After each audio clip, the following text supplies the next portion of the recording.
Hello and welcome to my YouTube channel. Today we're gonna do a part 2 review of my Seestern Sub600t or Doxa homage. Today we're gonna put the FKM strap on, we're gonna do a Lume test and stuff like that. So let me first clean it. Before this watch review I did a review of my Pagani 1734.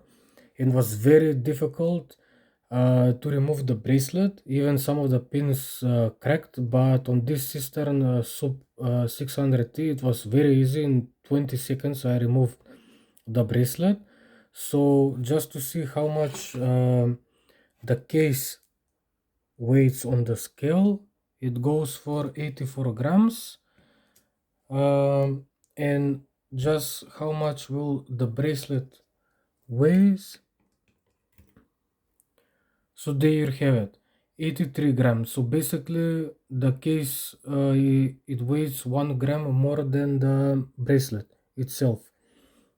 So it was very difficult for me because, as I said in my previous video, the four big reasons why this watch is one of a kind, because the attention to detail. So Seestern didn't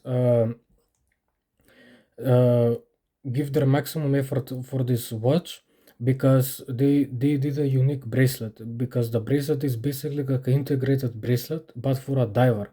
And usually other brands that produce a lot of watches, like it is Dave, Pagani, San Martin, they reuse their same type of bracelet on multiple watches, which is completely okay because they have a lot of major production, so they wanna cut on the cost. But in this case Seestern only use these bracelets for this watch and not on other watches, so they did put maximum effort, and you're getting all of this for 100 US dollars, which is crazy during all the discounts, coins, coupons and stuff like that during AliExpress sale.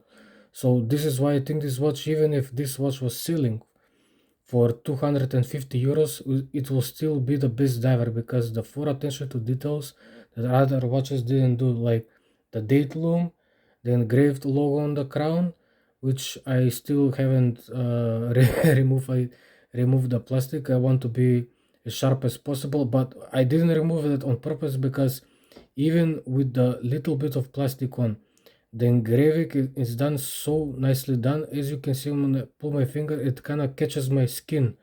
So the 3D effect engraving on this crown is really nicely done.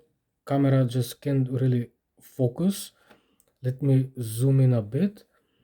So I'm now, as you can see now better, because the engraving, the way that it finishes the crown is pretty nicely done. Also, the unique bracelet in the 3D case back, it's done nicely. This is the best way you can see the 3D case back. It's spectacular, amazing. Only X the Dragon Scale 1, I pull something like that, done a better job at the case back. So all in all, this is a fantastic watch. So now we're gonna see the FKM rubber strap that was provided for me from Seestern.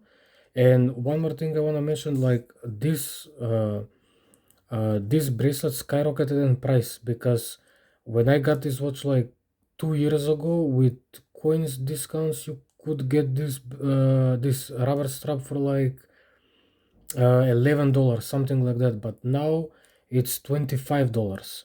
Maybe with discounts you can get it to 20, but this is, from what I read on the reviews and stuff like that, this is the highest quality FKM rubber strap you can get on AliExpress. And you can see the Seestern right here, it's signed on the clasp. So I'm gonna adjust it to the watch and you're gonna see it on my 17 cm wrist. So how it looks. So here is the watch on my FKM rubber strap provided by Seestern. Little bit of difficulty putting the rubber strap on. It matches perfectly the orange color, the metallic orange color, very nicely, very soft. But I still gonna say one of the best bracelets I've ever seen on AliExpress, or any brand in particular from China or any price range. This is phenomenal. I'm gonna try first and see how much the watch weighs with the applied FKM rubber strap, because we saw, I don't think it will weigh far too much, because the just the case was let me do it like this maybe. Opa, I don't know, about 103 grams, so maybe 20 grams more the rubber strap weighs. So now we're gonna do we're gonna charge the watch up, and I'm gonna pause the video to see how much the lume stays on this watch. So here you go, guys, this is the lume test. As I said, one of the attention to details on this watch was the date lume. It looks fantastic. I think this is BGW9 lume. You can correct me if I'm wrong, but the lume is fantastic. Like I said, spectacular watch, spectacular timepiece, the best diver in the world. Also, I want to pinpoint there's another guy on YouTube by the name Stellanti. He compared the original Doxa with this watch, and he said only if you care about the Doxa name, then you're gonna overpay. But in this watch also has a better lume than the Doxa, and many other factors better than the Doxa. So I will gonna keep you posted. The bezel, I don't think I didn't align it pretty good, but I will align it later. So this is what all I'm gonna say. Part 2 review of the Seestern Sub 600t review, and gonna see you next time. Bye bye.